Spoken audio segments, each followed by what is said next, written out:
अगर आपके पास कार है तो शायद पंजाब बजट 2026 आपकी जेब पर बराह रास्त असर डालने वाला है, क्योंकि बाज़ गाड़ियों का टोकन टैक्स 3 गुना तक बढ़ाने की तजवीज़ सामने आ चुकी है।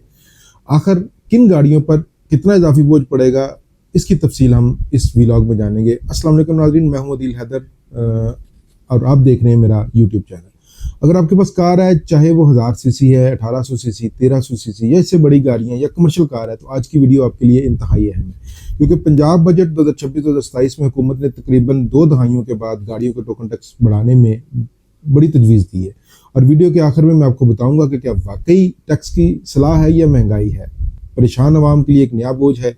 हुकूमत पंजाब का मौक़िफ़ है कि गुज़श्ता 20 साल से ज़्यादा अरसे से टोकन टैक्स की शरहों में इजाफा नहीं हुआ, जबकि गाड़ियों की जो कीमतें वो कई गुना बढ़ चुकी है। इसलिए 2026-2027 में बजट में 1000 सीसी से ऊपर गाड़ियों का टोकन टैक्स और कुछ मजीद गाड़ियों का टोकन टैक्स बढ़ाने की तजावीज़ जो सामने आई है। मसलन बाज़ गाड़ियों के 2200 रुपये की जगह पे 6600 रुपये है, 4000 रुपये की जगह 12000 रुपये, 6000 रुपये की जगह 18000, फिर 8000 की जगह पे 24000 रुपये तक जो है वो टैक्स तजवीज़ किया गया है। हुकूमत का कहना है कि इससे सूबाई रेवन्यू में इजाफा होगा, तरक्याती मनसूबों के लिए वसाइल मैसर आ सकेंगे। लेकिन सवाल ये है कि क्या वाकई मसला सिर्फ टोकन टैक्स बढ़ाने से हल हो जाएगा?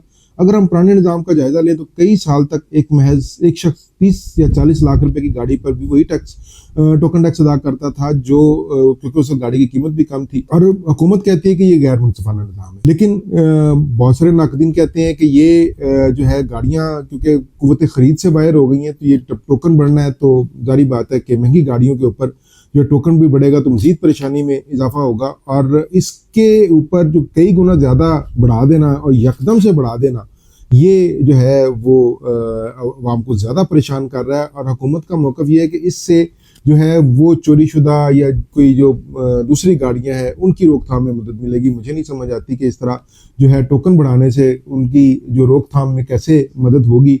बहरहाल हो सकता है कि हुकूमत के पास कोई ऐसा मंसूबा हो और जो अवाम है उसका जो है वो उसके लिए परेशान है। इसका एक मस्बत पहलू हो सकता है।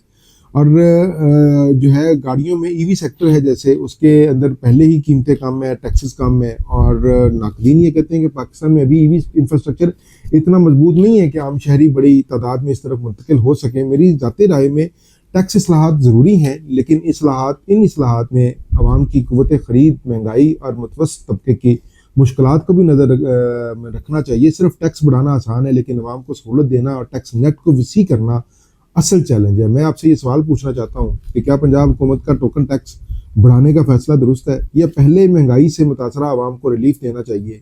अपनी राय में कमेंट ज़रूर लिखें। अगर आप बजट, टैक्स, FBR, कारोबार, प्रॉपर्टी, कानूनी मामला पर बेहतरीन और प्रोफेशनल तज्ज़िये चाहते हैं तो चैनल को सब्सक्राइब करें और वीडियो को लाइक करें और बेल आइकन का बटन ज़रूर दबाएँ, ताकि हमारी हर आने वाली वीडियो आप तक पहुँचती रहे। आज के लिए इतने इजाज़त दीजिए। अल्लाह हाफिज़।